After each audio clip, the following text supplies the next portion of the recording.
en Maracay. Un gusto escuchar. Sí, muchísimas gracias. Bien, de verdad que quiero agradecerle al buen amigo, profesor doctor Gregorio Robles, por la invitación a este seminario, por el desarrollo de esta magnífica iniciativa, a ustedes por estar acá en esta oportunidad y bien, a discutir algunas ideas que pueden ser importantes para esa revisión de lo que debe hacer el filósofo del derecho o el teórico del derecho también. Mi comunicación la he titulado La constitución de un Estado como hecho histórico-político, los fundamentos ético-políticos de un régimen constitucional. La teoría jurídica, intensamente comprometida con el formalismo iuspositivista, sigue viendo a la constitución de un Estado como una entidad normativa. Si bien reconoce la base histórica de la formación del Estado y su constitución, no reconoce dicha base como definitoria de su naturaleza. Pesa en la inteligencia del jurista, tanto del filósofo del derecho como del constitucionalista, aunque con mayor énfasis en este último, pesa, repito, el dualismo ser-deber ser. Prefiero decir deber hacer, que no permite admitir el origen no normativo de un orden normativo. Reminiscencia del postulado lógico de la inderivabilidad de enunciados normativos a partir de enunciados descriptivos. Ya lo saben, la guillotina de Hume en su Tratado de la Naturaleza Humana. Seguir concibiendo a la Constitución como un ordenamiento normativo, dejando atrás su base fáctica, solapa el verdadero origen de las instituciones jurídico-políticas y desvía en esa narrativa dualista ser-deber ser la hermenéutica constitucional. Esta hermenéutica de ser muy diferente a la interpretación normativa subconstitucional. La cuestión reside en el programa político que se desea justificar con la Constitución, en un concepto ideal de la misma. De manera que si bien la voluntad decisoria podría ser el poder constituyente, nace como un hecho histórico político. La justificación del orden, un nuevo orden quizá, constitucional, y su legitimación descansaría en una narrativa de valores sociopolíticos postulados como bases éticas de dicho orden. Volvemos entonces a la guillotina de Hume y a la inderivabilidad lógica del mundo del ser, esos valores fundantes y su prescripción como conducta de vidas. Vale recordar el agudo análisis de Hume, nuevamente, en el Tratado de la Naturaleza Humana. Cito: en todo sistema moral de que haya tenido noticia hasta ahora, he podido observar que el autor sigue durante cierto tiempo el modo de hablar ordinario, estableciendo la existencia de Dios o realizando observaciones sobre los quehaceres humanos. Y de pronto me encuentro con una sorpresa, de que en vez de las cópulas habituales de las proposiciones es y no es, no veo ninguna proposición que no esté conectada con un debe o un no debe. Fin de la cita del Tratado de la Naturaleza Humana, página 469. Me pregunto, ¿decapita esta guillotina la posibilidad de fundamentar éticamente una constitución? ¿Bastará un sentimiento de aprobación o desaprobación para justificar una derivación lógica de esa naturaleza? Según Hume, ese sentimiento es también un hecho que no puede ser descubierto por el entendimiento. Surge entonces la pregunta por la fundamentación ético-política de una constitución y de un régimen constitucional. Por otra parte, no puede asumirse un constitucionalismo piramidal, dotado de plenitud hermética y validez autorreferencial. Ni siquiera en la teoría pura del derecho de Kelsen esto puede aceptarse, pues para él, para Hans Kelsen, la validez como subsunción normativa solo vale para las normas dentro de un determinado ordenamiento jurídico. Cuando se trata de la validez del ordenamiento en su totalidad, la validez depende de la eficacia. Un sistema no eficaz es un sistema no válido como derecho, según Kelsen. Su validez descansa en la eficacia, y esta en la realidad, en el ser, no ya en el deber ser, en la voluntad de aceptación y reconocimiento libre del ordenamiento y del poder que dimana de este último. Pero ese ordenamiento con su base constitucional es en su totalidad un ordenamiento de derecho, esto es, de la justicia que en ese derecho se configura. Recordemos, y lo cita el mismo Kelsen, lo que enseñaba Agustín de Hipona: sin la justicia, ¿qué serían los reinos sino grandes bandas de ladrones? Y estas, sino pequeños reinos, nos enseñaba, como les decía San Agustín. No hay pues que interpretar la Constitución desde la Constitución misma, desde su encierro normativo, y menos aún con referencia a la legislación anterior o inferior. La interpretación constitucional rompe su cerco normativo. Para decirlo retóricamente, se llena de humo y fuego, y a veces de sangre y de lágrimas, de debate de ideas avanzadas, de inquietudes y aspiraciones sociales que la dinámica de los tiempos exige, sin conceder plazos ni respetar procedimientos o formalidades que la racionalización ideologizada del poder maneja para vestir a sistemas o actos ilegítimos de fuerza de un traje de legitimidad inexistente, y que solo el rey, quien detenta esa fuerza poder, cree lucirlo, sin advertir que ante los ojos de todos está realmente desnudo. Cuando queremos construir o reconstruir algunos espacios importantes de la filosofía política y de la filosofía jurídica, vienen a nuestro encuentro muchos fantasmas. Se nos llena la oficina de fantasmas, pero son fantasmas buenos. Y estos fantasmas reclaman la vigencia o pertinencia de su pensamiento al tema que estamos elaborando. Ustedes conversan con esos fantasmas cuando están escribiendo, cuando están discutiendo con algunos de estos autores, y esos fantasmas se aparecen de una manera muy simpática en las nuevas ideas o en las ideas que surgen en cada composición. Bueno, esto ocurre especialmente cuando los teóricos del derecho, como les decía, y los que hacen filosofía especialmente sobre este, se encuentran dentro de un laberinto difícil de superar. Y cuando hablamos de base ética, sin duda, no lo pongo en duda, estamos en un gran laberinto. Y allí hemos sentido la presencia de Hegel. La presencia de Hegel. Para Hegel el derecho es puesto, es derecho positivo en su existencia empírica objetiva. Así lo dice en el parágrafo 211 de su filosofía del derecho, que es el que vamos a seguir citando. Y luego agrega textualmente, abro la cita, en esta identidad del ser en sí y del ser puesto, solo tiene obligatoriedad para el derecho lo que es ley,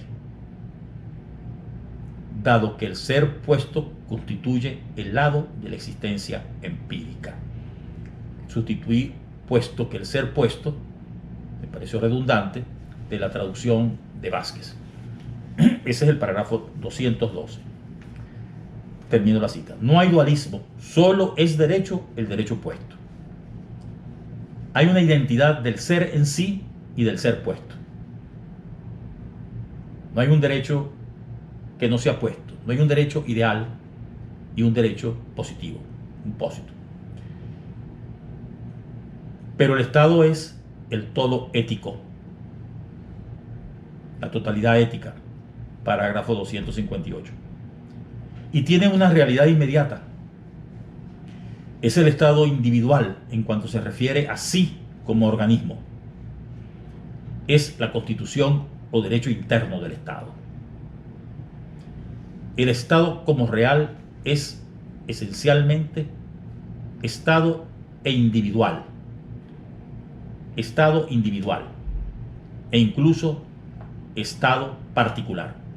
Cuando hablamos de particular, se está refiriendo Hegel al Estado en su momento histórico. Ese es su parágrafo 259 de la filosofía del derecho. Las instituciones o corporaciones forman la Constitución. La racionalidad desarrollada y realizada en lo particular histórico. Referencia al parágrafo 265. Cito textualmente a Hegel en su parágrafo 271 de la filosofía del derecho. Cito: la constitución política del Estado es, en primer lugar, la organización del Estado y del proceso en su vida orgánica en relación a sí mismo, en el cual diferencia sus momentos dentro de sí mismo y los despliega en el subsistir. Y en segundo lugar, en cuanto a individualidad, él es una unidad excluyente. De este modo se relaciona con otros estados. Fin de la cita de Hegel. Y vuelvo a Hegel. Y agrega Hegel esta pertinente afirmación para el tema que nos ocupa. Disculpen lo largo de la cita, pero no hay manera de explicar a Hegel, al menos no lo encuentro, sino así. En el parágrafo 274, cito: ya que el espíritu solo es como lo real, como lo que él se sabe, autoconciencia, y el Estado como espíritu de un pueblo, es a la vez la ley que penetra todas sus relaciones, las costumbres y la conciencia de sus individuos. La constitución de un pueblo determinado en general depende del modo y de la cultura de la autoconciencia de ese pueblo. Voy a repetir estas líneas. La constitución de un pueblo determinado en general depende del modo y de la cultura de la autoconciencia de ese pueblo. En esta yace su libertad subjetiva y de ese modo la realidad de la Constitución. Fin de la cita. Podemos concluir con Hegel que no es el Estado el derecho, ni hay identidad entre Estado y Constitución, y por supuesto, ya dije, no hay identidad entre Estado y derecho. Si bien el derecho en sí es el derecho positivo, hay identidad, no hay dualidad. El derecho puesto sin dualidad alguna, de ningún modo el fundamento constitucional del Estado, es un acto de positividad. Repito, el fundamento constitucional del Estado no es un acto de positividad. ¿Puede un Estado individual carecer de una verdadera constitución?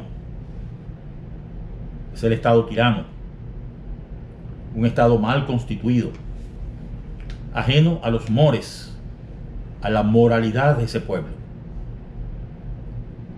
Recordemos que para Hegel el Estado es el hogar de todo lo que eleva al ser humano sobre la brutalidad de las bestias. Que el Estado es el espacio de la libertad real frente al postulado de un estado de naturaleza, donde sí sería total e hipotéticamente libre, según los contractualistas tipo Rousseau. Se enfrenta al estado de naturaleza como el espacio de la libertad y considera que el espacio de la libertad es el Estado, no la naturaleza libre. Que solamente en un Estado bien constituido es posible desarrollar el arte y la ética. es decir, la supremacía del espíritu. El Estado vendría a ser la realización plena de la libertad, de lo superior humano. Sin Estado no hay historia. Y por eso le niega al nuevo continente, a los americanos, su identidad histórica. Por eso es que nos negó, no tenemos historia. La historia, por eso es que somos un continente de futuro. Y alguien decía, ay, qué bien, somos el futuro. No, lo que te está diciendo es que no tienes pasado. Lo que te está diciendo es que lo que vas a hacer es lo que vas a hacer de ahora en adelante. Tu pasado no vale nada. ¿Por qué? Porque no hay Estado, no consiguió Estado. Esta afirmación de Hegel es contrastable con lo que el joven Hegel, en sus primeros escritos, comentó en un libro sobre la Constitución alemana. Y en una forma muy crítica, decía que Alemania no era un Estado, que es una multiplicidad de posibles estados, multiforme pero sin unidad estatal. Bueno, si eso sería cierto a estas alturas del viejo Hegel, entonces tampoco tenía historia Alemania, porque no tenía Estado y estaría en la misma condición que el nuevo continente. Bueno, pero no podemos tampoco exhibir o tomar como fuente para contrastar el pensamiento de Hegel aquel opúsculo que ni siquiera se publicó en su vida, sino que se hizo posteriormente. Bien, pero hablamos de un Estado bien constituido. Un Estado bien constituido es un Estado constitucional. Un Estado que reúne los intereses privados de los ciudadanos con los intereses generales. Todo esto nos lleva a buscar los fundamentos éticos y políticos de un régimen constitucional en la moralidad social. Nos puso alta la apuesta, ¿no? Pero ese es el tema. Ese es el tema. Y esto último no lo puede responder el jurista ni el filósofo. La respuesta la dará un universal concreto. No simplemente un impulso que nace del corazón o un sentimiento, como lo creyó Hume, a la que no le daba entidad racional, porque decía, no lo puedo justificar racionalmente, pero nace del pecho, nace del corazón. Recordemos a Antígona en la tragedia de Sófocles.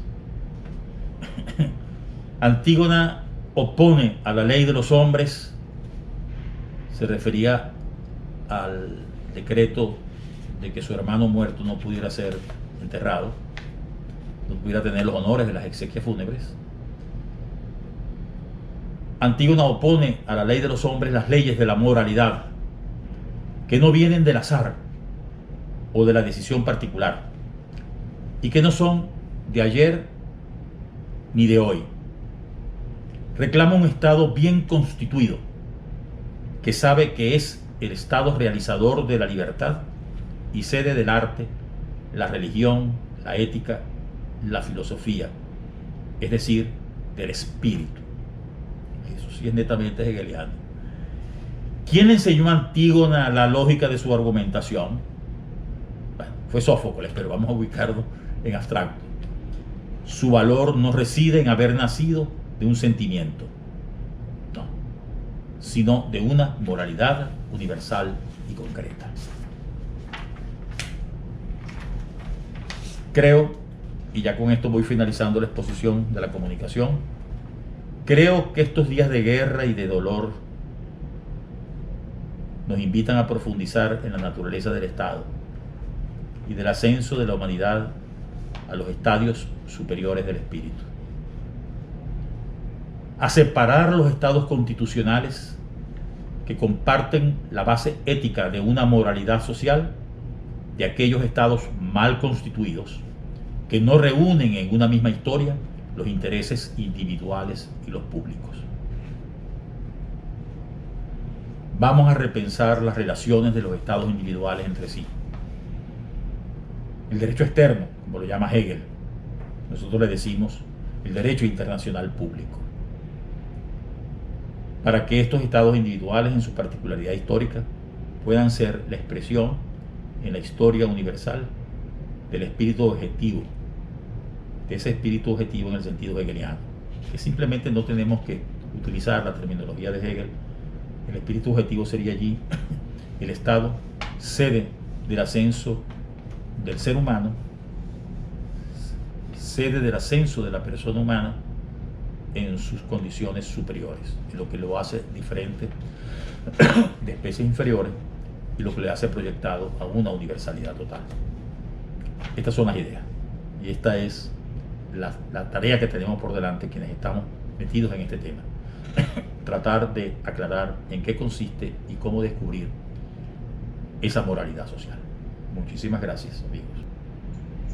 Profesor Esparza Baracho, y es momento de hablar yo ante todos los temas que nos ha planteado.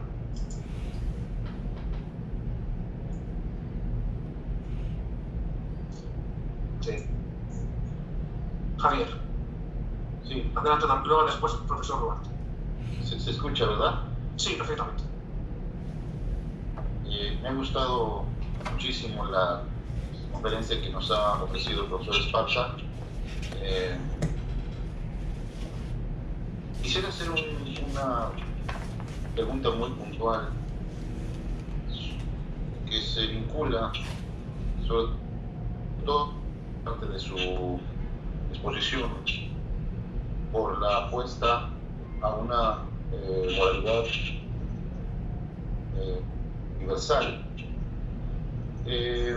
Esta pregunta, y evidentemente dependiendo de la respuesta, y otra, es la siguiente. ¿Cree usted, profesor Esparza, que esa aspiración de moralidad universal podría estar encarnado en lo que en el ámbito internacional se conoce como los sistemas de protección regional o universal de los derechos humanos? Me refiero a los documentos internacionales. En el caso europeo, a la Carta al Pacto de Roma. En el caso americano, al Pacto de San José del 69, y en el caso universal, pues todo el sistema que se desprende de la ONU.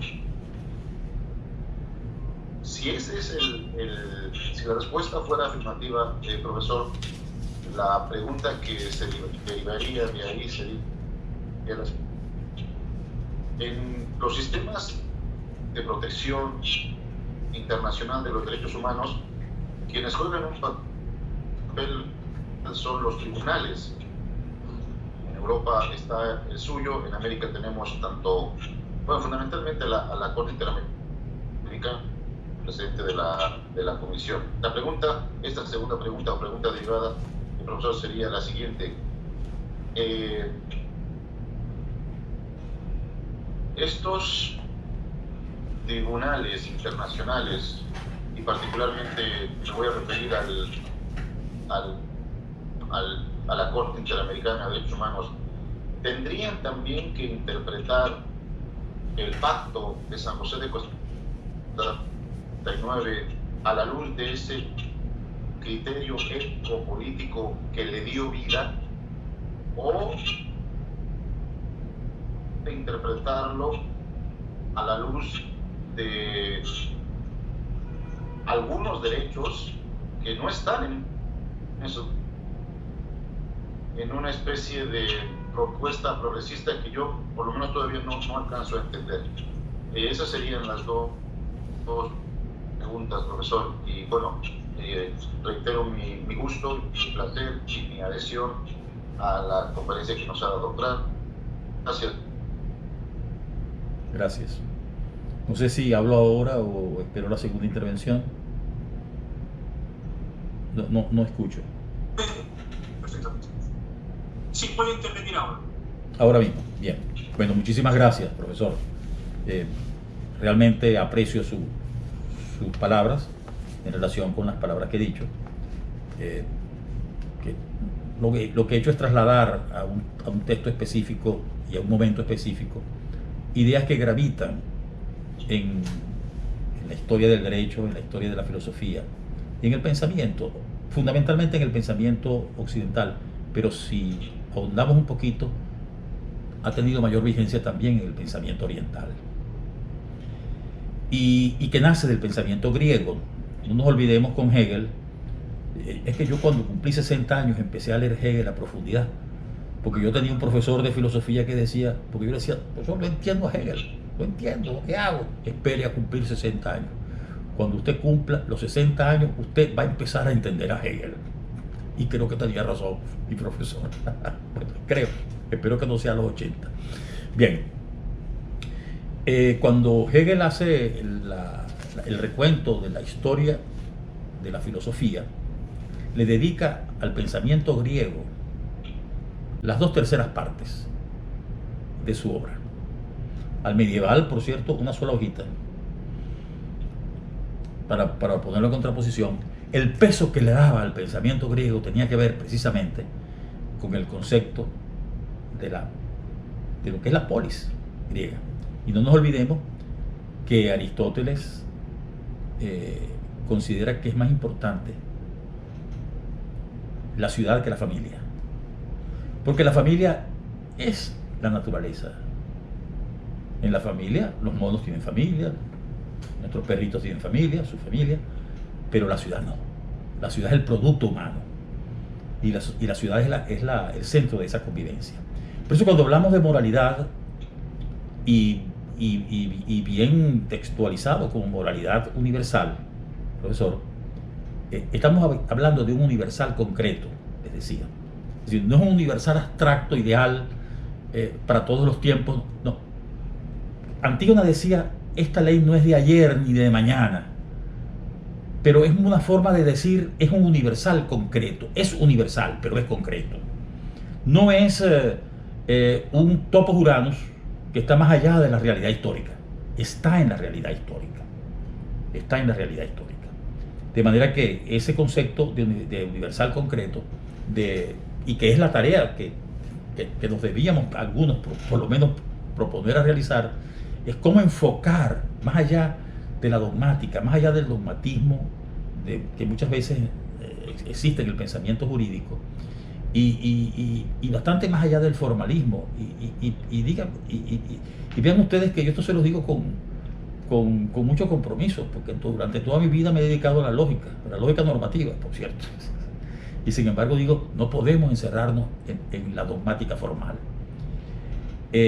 Para que esa moralidad llegue a los fundamentos de valor, a los fundamentos axiológicos, tenemos que hacer un serio intento de comprender, de definir ese universal concreto que es la moralidad.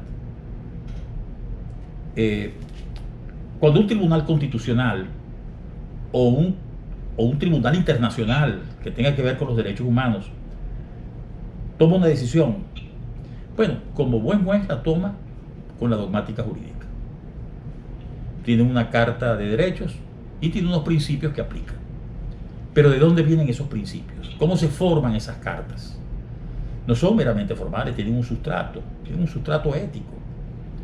Y tiene que ser quizá la mayor aproximación a un sustrato ético que constituye ese universal. Ustedes me dirán, bueno, pero en una cultura religiosa árabe, por ejemplo, no hay coincidencia de valores en relación, por ejemplo, con la posición de la mujer, etc. Sí, es cierto, pero ese es su universal concreto. Ese es el fundamento de su organización del Estado como universal concreto. No lo justifico, pero hay que comprender ese universal concreto, esa moralidad como universal concreto. Cuando se quiebran esos elementos básicos del universal concreto, por ejemplo, no agredir a un país para tomarlo. Estamos en días de esto. Bueno, hay una quiebra del universal concreto. Hay un Estado mal constituido. Hay un Estado que está denegando, que está rechazando los elementos base de su constitución ética. Y tenemos que hacer énfasis en este punto. De manera pues que cuando el tribunal, no sé si con esto contesto la pregunta, profesor, cuando el Tribunal Constitucional o la Comisión de Derechos Humanos o el Tribunal de Derechos en cualquier instancia toma una decisión, es un derecho positivo, está actuando de acuerdo con una normatividad, no es la base, no está creando la base de esa universalidad concreta, no. Esa decisión no crea la universalidad concreta, esa decisión trata de interpretar cuál es esa universalidad concreta. ¿Lo puede hacer o no? Puede hacerlo mal, puede equivocarse, sin duda, claro que sí, puede equivocarse. No hay un estado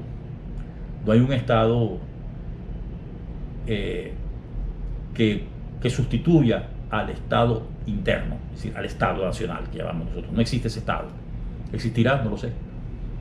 ¿Podría existirlo sobre la base de la definición de todos los elementos de esa moralidad concreta? Tiene que haberlo. Tiene que haber un común sustancial de lo que significa la convivencia humana y de lo que significa un ordenamiento bien establecido. Eso es lo que puedo decir. Lo demás está por leer y por investigar. Muchas gracias. Gracias, profesor. Gracias. Muchas gracias. Profesor Duarte. Gracias.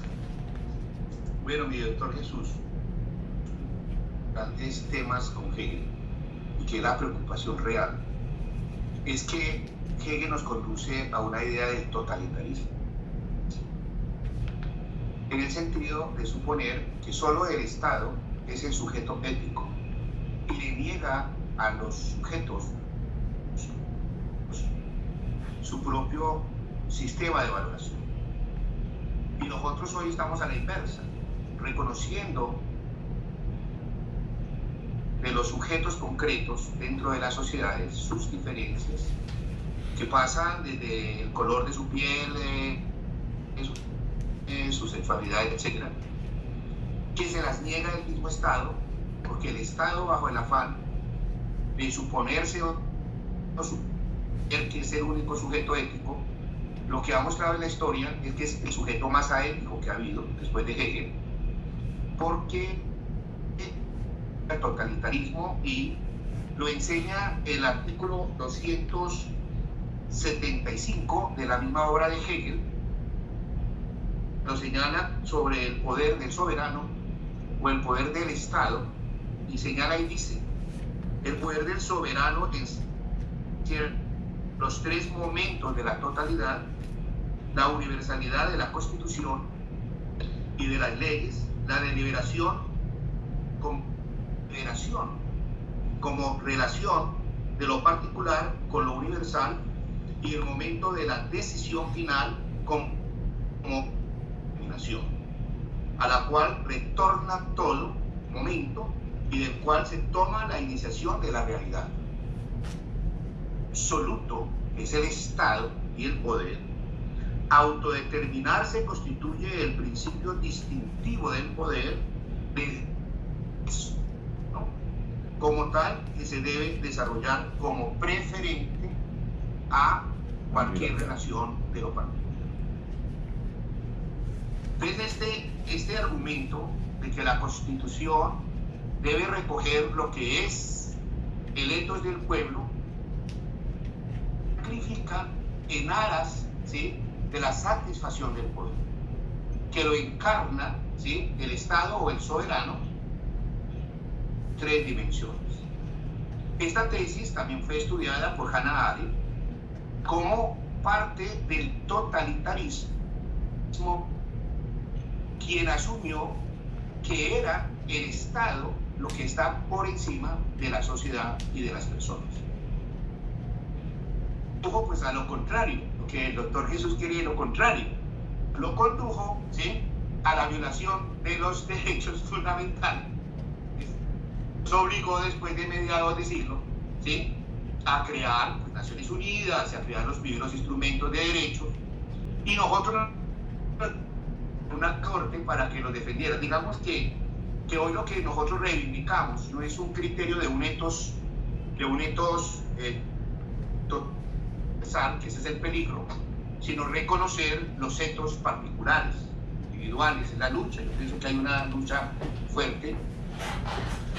Eso, para decirlo y terminar, hay un regreso a Kant. ¿Por qué a Kant?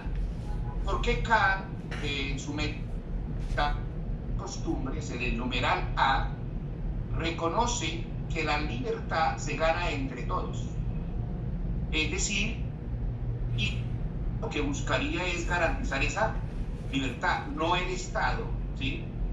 Porque el Estado es una estructura de poder y eso es romántico. Fue más romántico Hegel. Hegel es romántico, por eso es un romántico, al creer que el Estado, ¿sí?,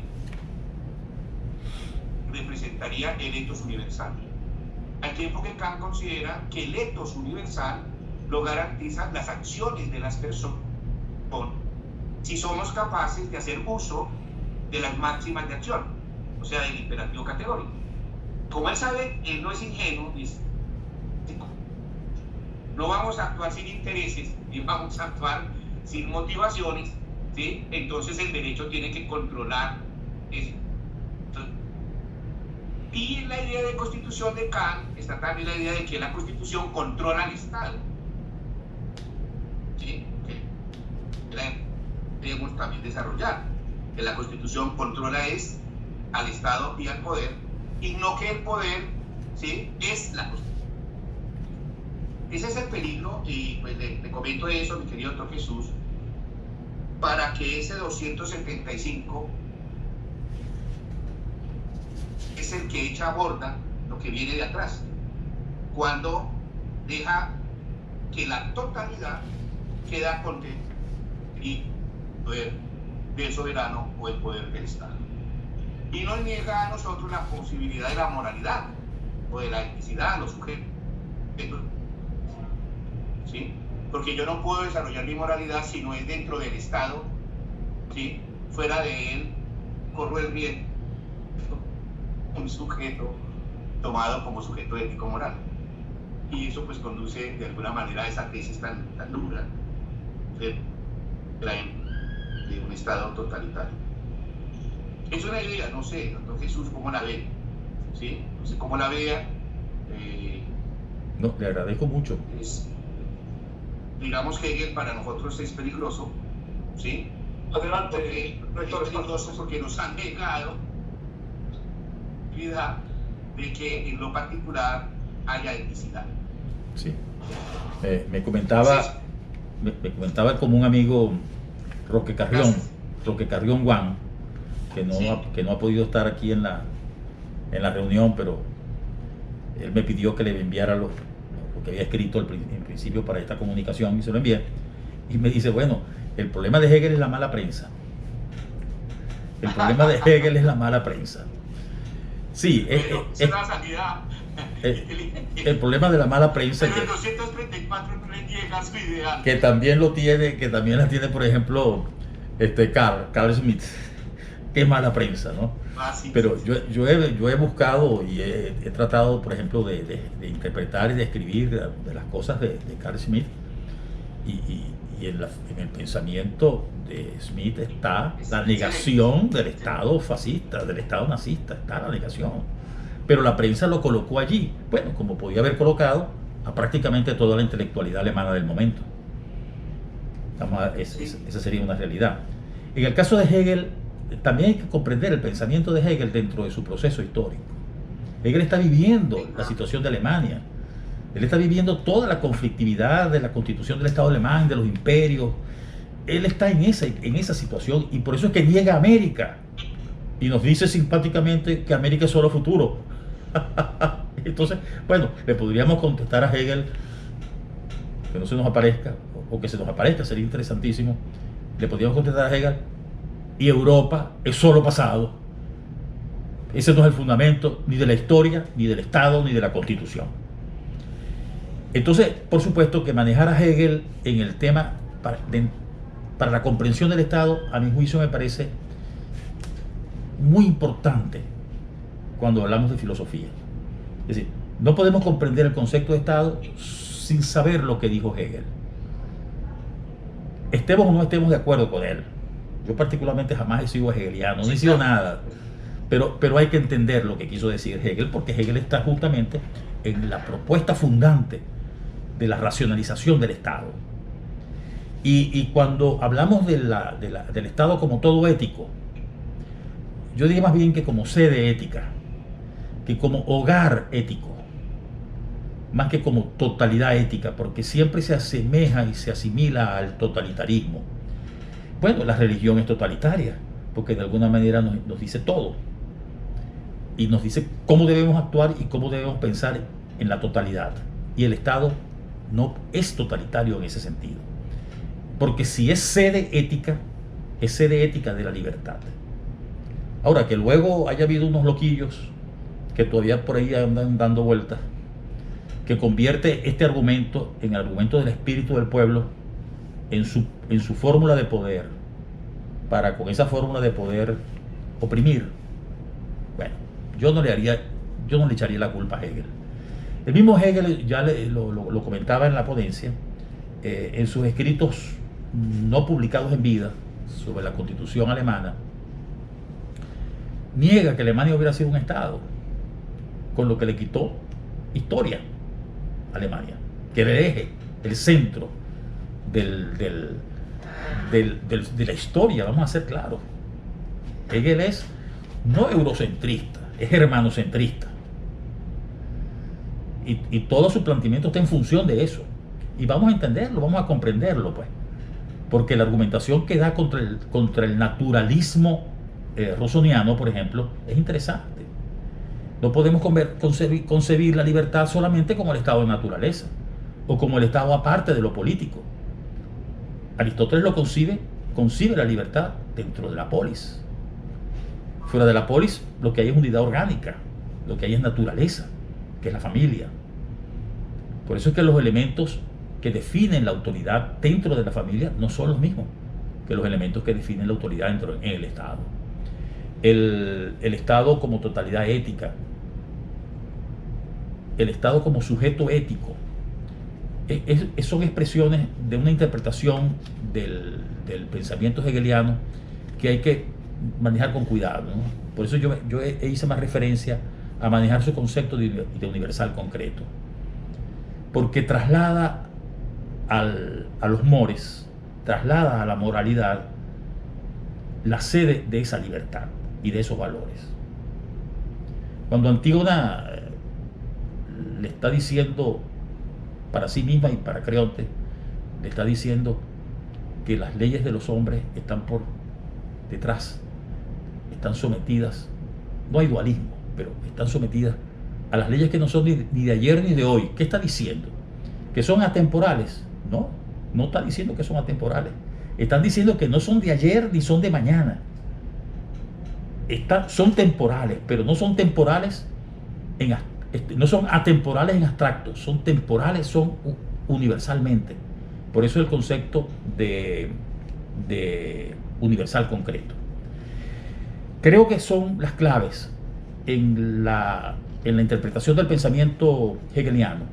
Si queremos que el pensamiento hegeliano nos ayude a darle fundamentación a esa sede ética de la libertad y del desarrollo del espíritu.